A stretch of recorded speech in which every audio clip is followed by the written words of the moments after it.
اپنے پیارے محبوب کا صدقہ ہمیں راہ ہدایت عطا فرمائے۔ اس پر اللہ کا جتنا شکر ادا کریں کم ہے۔ اللہ شکر ادا کرنے کی توفیق عطا فرمائے۔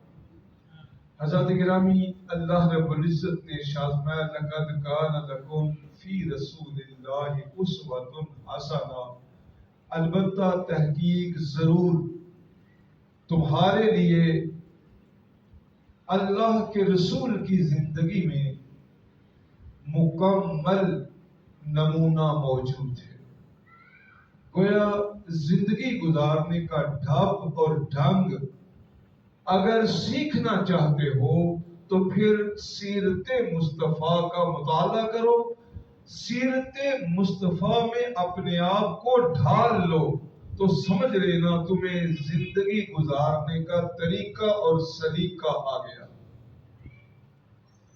زندگی کا کوئی گوشہ اور پہلو ہو، نبی کریم نور مجسم کی شان رحمت سے وہ دور نہیں رہا۔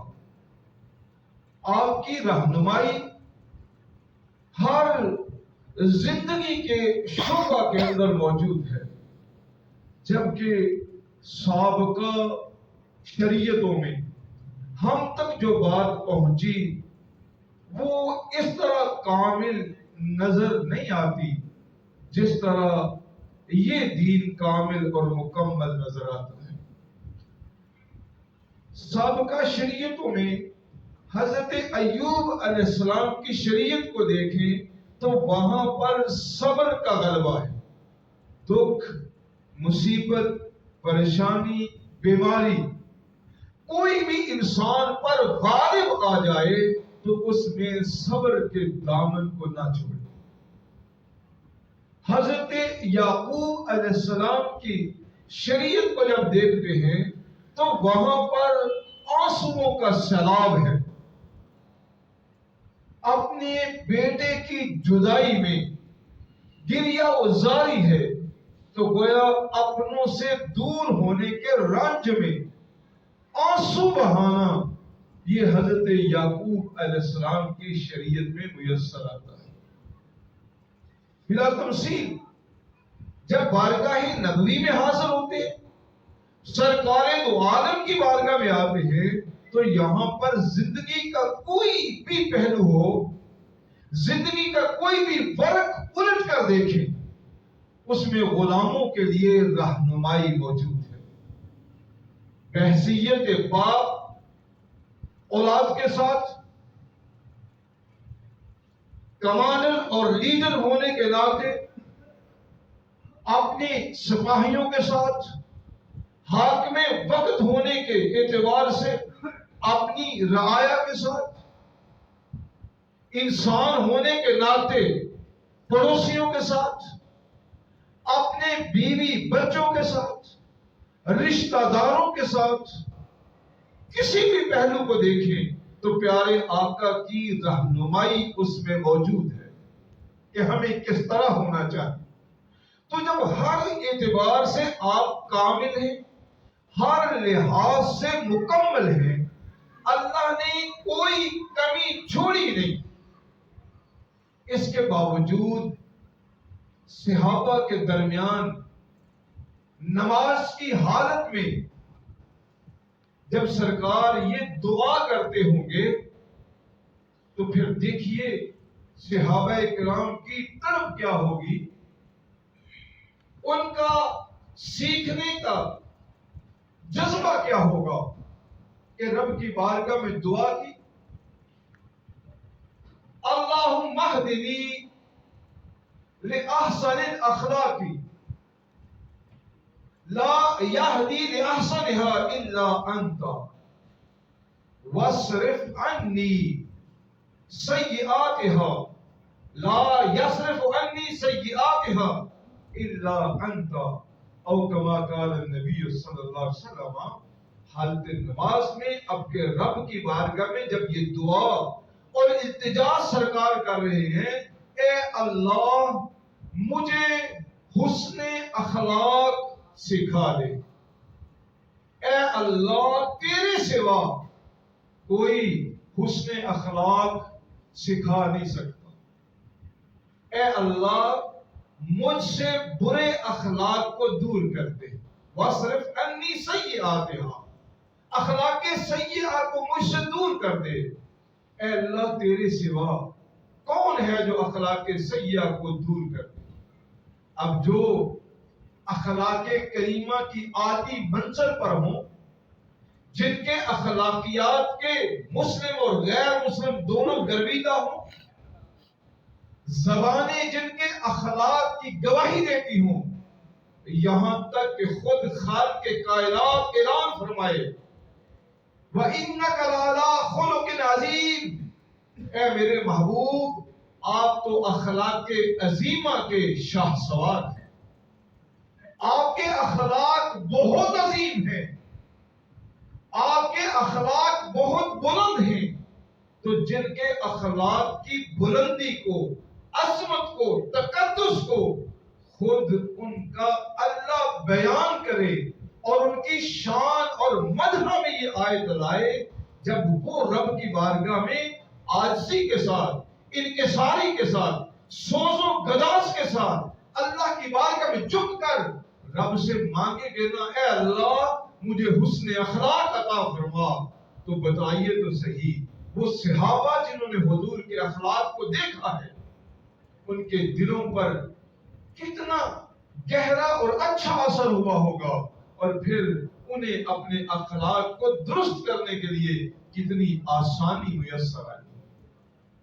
اور یہ اخلاق اللہ رب العزت اور رسول کے ہاں کتنے بلند ہیں کہ پیارے آقا نے فرمایا اکمل المؤمنین ایمانا احسنهم خلقا، او کما قال النبی صلی اللہ علیہ وسلم۔ پیارے آقا فرماتے ہیں مومنوں میں سے، ایمان والوں میں سے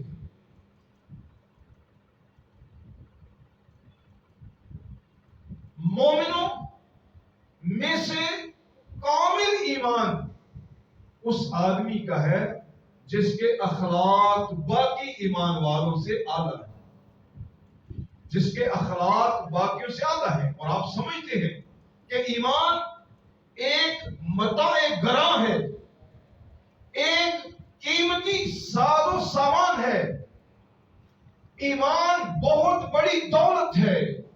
اور اللہ فرماتا ہے، اللہ کا محبوب فرماتے ہیں کہ جب یہ دیکھنا ہو کہ کسی کا ایمان کتنا بلند ہے، کتنا عالی ہے، کتنا مکمل ہے، تو اس کے اخلاقیات کو دیکھنا، گویا اس کی زندگی کا اڑنا بچھونا، اٹھنا بیٹھنا جتنا اچھا ہے، اس کا ایمان بھی اتنا مکمل ہے۔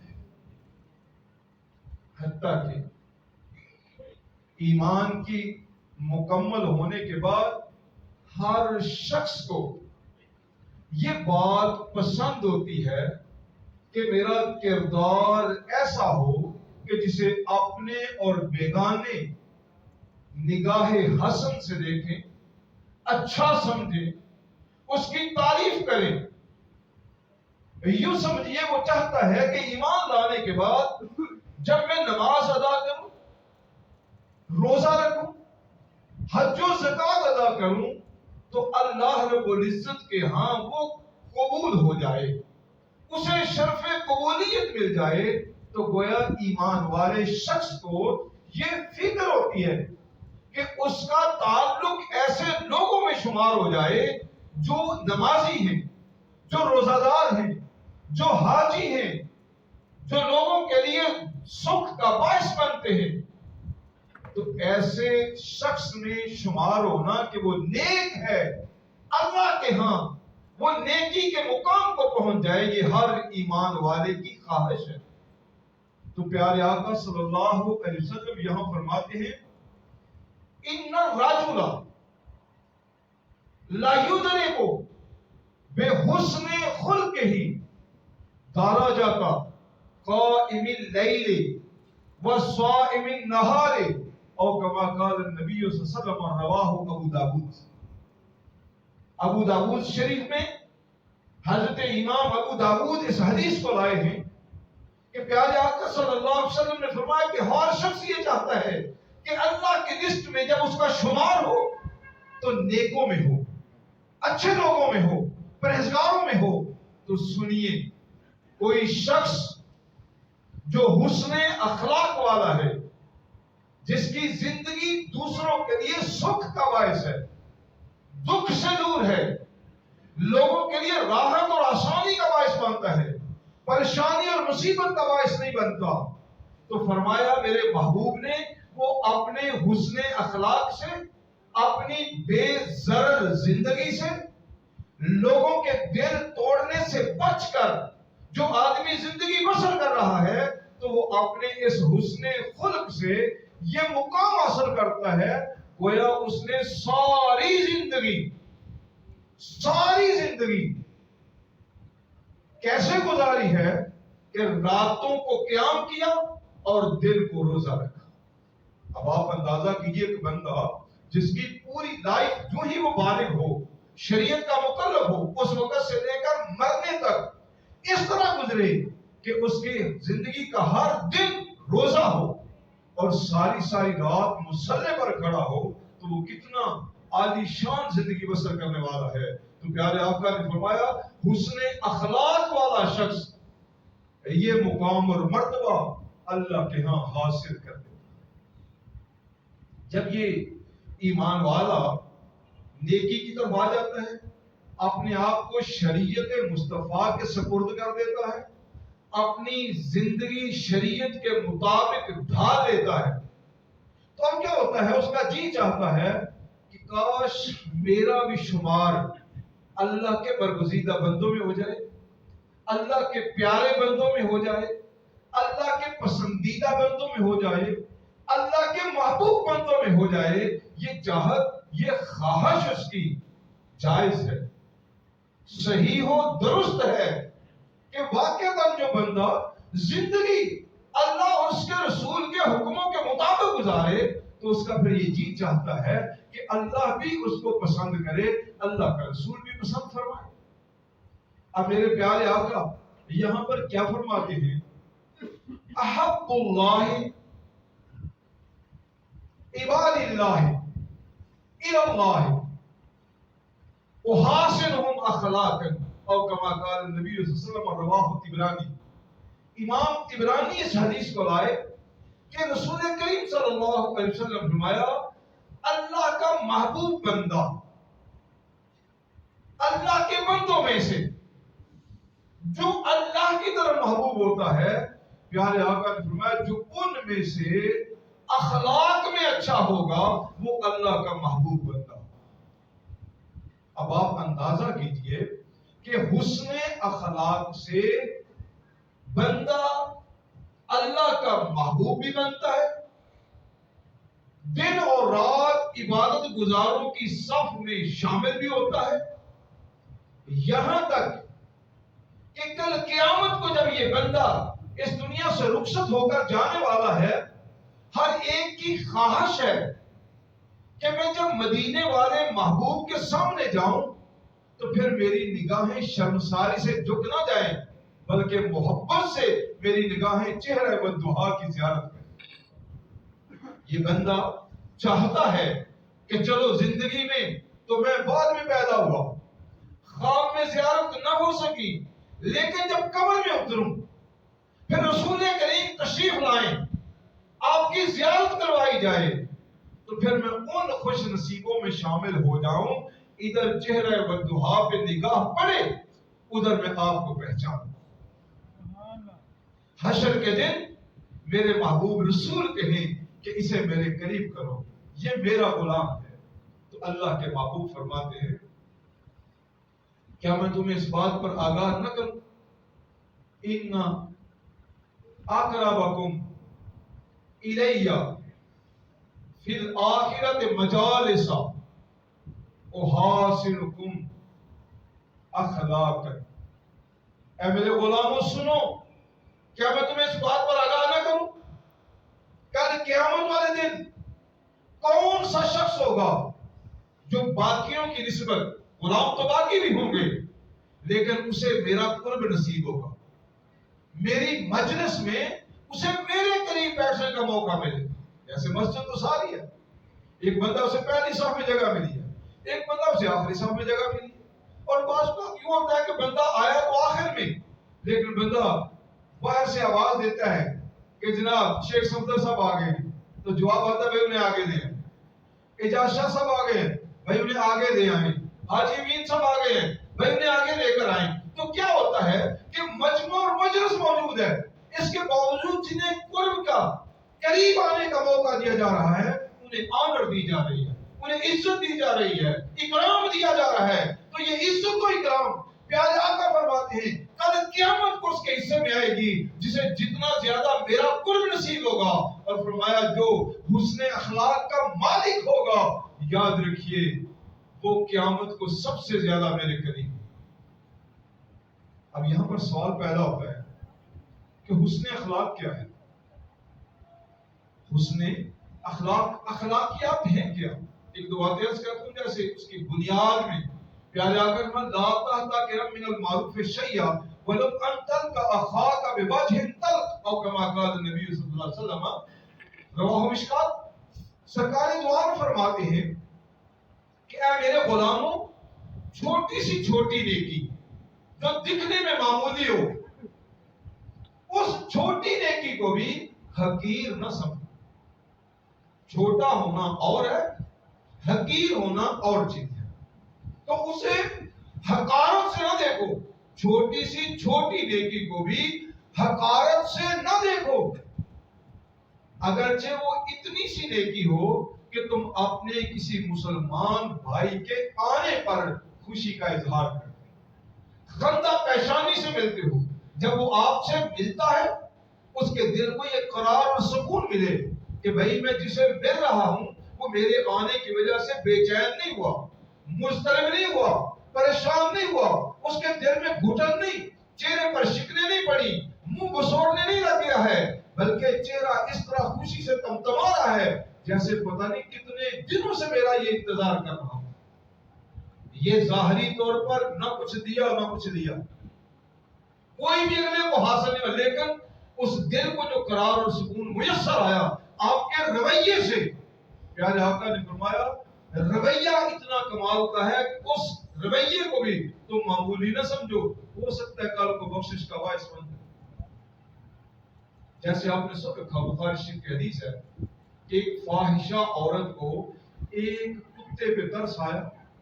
ایک فاحشہ عورت کو ایک کتے پہ ترس آیا جو کنویں کے ارد گرد کو گھوم رہا ہے، پانی تک نہیں پہنچ رہا، پیاس سے اس کی زبان حلق سے باہر آ رہی ہے، منہ سے باہر لٹکی ہوئی ہے، پیاسا ہے، پانی تک نہیں پہنچ رہا. اس عورت نے کیا کیا؟ اپنے دوپٹے کے ساتھ اپنے جوتے کو باندھا، اس کنویں سے حوض سے پانی نکالا، اس کتے کو پانی پلا دیا. نتیجہ کیا نکلا؟ میرے اور آپ کے آقا فرماتے ہیں اللہ کو اس کا یہ عمل کہ اس کی مخلوق پر اس عورت کو ترس آیا ہے. اللہ کی مخلوق پر، اور مخلوق میں کتا ہے جو نجس ہے، پلید ہے، حرام ہے، پھر بھی اس کتے کو پانی پلایا. تو میرے آقا فرماتے ہیں ظاہراً نیکی کیا ہے؟ ایک کتے کو پانی پلایا جا رہا ہے. اللہ کو اس عورت کا یہ جذبہ اتنا پسند آیا کہ اللہ نے اس کے سابقہ گناہوں کو معاف کیا، اسے ہدایت عطا فرمائی اور بدلے میں جنت بھی عطا فرمائی. اب حسن اخلاق کیا ہے؟ حسن اخلاق صرف ایک ہی پہلو نہیں ہے کہ ہم کسی سے مسکرا کر ملے ہیں، یہ ابتدا ہے حسن اخلاق. کریم آقا صلی اللہ علیہ وسلم کی ساری زندگی سراپا اخلاق ہے. جیسے کہ سیدہ عائشہ صدیقہ رضی اللہ تعالی عنہا سے کسی نے پوچھا کہ حضور کے اخلاق کے بارے میں میرے سامنے بیان کیجئے، تو آپ نے سادہ سا جواب دیا کان خلقہ القرآن، یہ سارا قرآن میرے نبی کے اخلاق میں ہی آیا ہے. تو گویا سادے لفظوں میں کہیے کہ شریعت کو اپنا لینا یہ اخلاق کے مصطفیٰ ہے. اور اس کی ایک شکل تو قرآن کی صورت میں ہے جو صامت ہے، ساکت ہے، خاموش ہے، لیکن دوسری صورت سیرت مصطفیٰ میں ہے جو چلتا پھرتا قرآن ہے، جو ناطق قرآن ہے۔ تو آپ نے اپنے سراپا سے ہمیں یہ بتایا کہ اخلاقیات کیا ہوتے ہیں۔ جو نبی کریم نور مجسم کے اخلاق سے متزین ہونا چاہتا ہے اسے کیا کرنا چاہیے؟ سیرت مصطفیٰ کو پڑھے اور اپنے آپ پر سیرت کو طاری کرے۔ اب اس کی مثال آگے پیارے آقا نے اخلاق کی مثال یوں دی، کیا فرماتے ہیں؟ السائی علی الارملۃ والمساکین،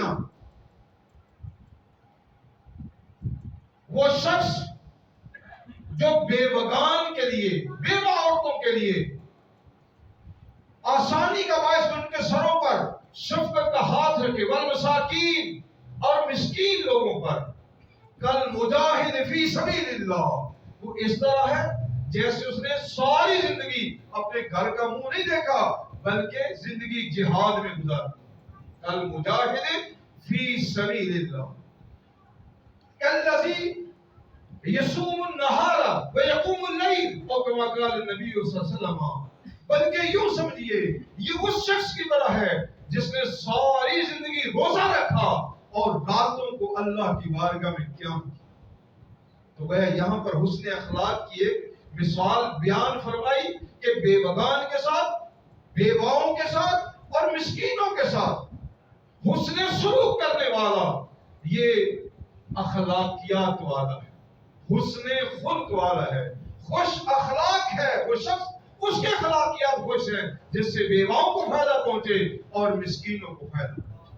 اور دوسری جگہ فرمایا آنا وقافل الیتیم ہاکذا فی الجنہ او فی الجنۃ ہاکذا، میرے پیارے آقا نے فرمایا لوگوں، یتیم کی پرورش کرنے والا، یتیم کے سر پر ہاتھ رکھنے والا، یتیم کا سہارا اور آسرا بننے والا کتنا خوش نصیب ہے، اس کے اخلاق رسول کریم کو کتنے پسند ہیں۔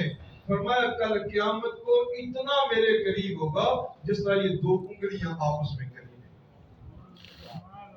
آخری بات عرض کر رہا ہوں اخلاقیات کے حوالے سے، لقد کان لکم فی رسول اللہ اسوۃ حسنہ، ہر شعبہ ہے زندگی میں میرے رسول کی ذات میں تمہارے لیے نمایاں رہنمائی موجود ہے۔ بدر کی طرف جب اسلام کا پہلا لشکر نکلتا ہے، سواریاں کم تھی، ہر سواری کے لیے 3 شخص متعین کیے گئے، اور میرے آقا صلی اللہ علیہ وسلم نے اپنی سواری کے ساتھ بھی 2، ایک حضرت علی رضی اللہ تعالی عنہ کو اور دوسرا مرشد ابن مرشد کو متعین کیا۔ جب ایک منظر مکمل ہو گئی جہاں پر سواروں کو اتر کے پیدل چلنا تھا اور جو پیدل چل رہے تھے انہوں نے سوار ہونا تھا، تو کریم آقا مدینے سے چل کر اس منظر تک سواری پر گئے، وہاں پر جا کر سواری کو بٹھایا، سواری سے نیچے آ گئے اور فرمایا کہ بھئی اب دوسرے کی باری ہے۔ دونوں غلاموں نے عرض کیا اللہ کے حبیب آپ تشریف رکھیے سواری پر، ہم ساتھ چلنے کے لیے تیار، ہماری یہ سعادت ہے کہ آپ سوار ہوں، ہم نکیل پکڑ کر ساتھ چلتے رہیں۔ اے اللہ کے حبیب ہم غلاموں پر کرم کیجئے، آپ سوار رہیے، ہم ساتھ چلتے ہیں۔ لیکن نبی کریم نور مجسم نے یہاں پر اتنی خوبصورت بات فرمائی، آپ کی ساری باتیں خوبصورت ہیں، فرمایا وما انتما اقوى مني وما اغني عنكما من الاجر او كما قال النبي صلی اللہ علیہ وسلم۔ جملے اتنے خوبصورت ہیں، اختصار ہے، کہا کہ یہ ہوتا ہے دل کو تسلی کسی کو دینا، ما انتما اقوى مني، تم دونوں کوئی مجھ سے زیادہ طاقتور نہیں، تم دونوں کوئی مجھ سے زیادہ طاقتور نہیں ہو۔ بعض کر کبھی بڑے نے چھوٹے پر احسان کرنا ہوتا نا، تو احسان کرتا تو اگلا بندہ پتا کیا کرتا ہے، پتہ نہیں تو رہنے دے تجھے، چل سب رہنے دے، وہ آگے سے جھڑکتا اچھا چوک کار جا، ظاہری طور پر وہ جھڑک رہا ہوتا ہے، جھڑک نہیں رہا ہوتا، اس میں بھی ایک کرم ہوتا ہے، اس پر بھی اس بندے پر ایک ترس آ رہا ہوتا ہے کہ اگر نرم سے کہوں گا تو شاید یہ چھوڑ کے چلا جائے، نہیں جی اس کی کوئی ضرورت نہیں ہے، اٹھا اسے اور گھر رہ جا، وہ لہجہ اگرچہ سخت نظر آتا ہے، لیکن یہاں پر پیارے آقا نے دل ان کا اس کی دلجوئی کی کہ تم کوئی مجھ سے زیادہ طاقتور نہیں ہو، کہ مطلب یہ سمجھو کہ ہم طاقت میں زیادہ اس لیے پیدل چلیں گے۔ یہ ہوتا ہے اگلے بندے کو ایک تسلی سی دے دینا، اسے تعجب میں ڈال دینا، اور پھر اگلا جملہ کمال کا، ما اغنیکما من الاجر، میں تم دونوں سے اجر سے غنی نہیں۔ مطلب کیا کہ جس طرح تمہیں اللہ سے اجر چاہیے اس طرح مجھے بھی اللہ سے اجر چاہیے۔ اب آپ ذرا دیکھیے اخلاق کی بلندی کو کہ ساری کائنات کے آقا نگے تھامے پیدل چل رہے ہوں یا سواری کے ساتھ ساتھ چل رہے ہوں اور غلام سواری کے اوپر سوار ہو، کہیں ایسی مثال ملتی ہے کہ اعلیٰ افسر پیدل چلے اور اس کا ماتحت سواری پر سوار؟ ایسا ہم نے تو نہیں دیکھا، ایسا ہوتا ہی نہیں۔ افسر کو جو گمنڈ ہوتا ہے نا اپنی افسری کا، اس کی بنا پر اس کے ماتحت تو بیچارے بلا وجہ یا بے موت مارے جاتے ہیں، لیکن یہ جو دو جہان کا مالک و مختار بنا کر بھیجا گیا، دو جہان کا آقا بنا کر بھیجا گیا، ان کے اخلاق کا معاملہ کیا ہے، آپ کے خلق کا معاملہ کیا ہے، آپ کے اخلاقیات کیا ہیں؟ فرمایا کہ بھائی تم سوار ہو، جس طرح تمہیں اللہ سے اجر چاہیے اس طرح مجھے بھی اللہ سے اجر چاہیے۔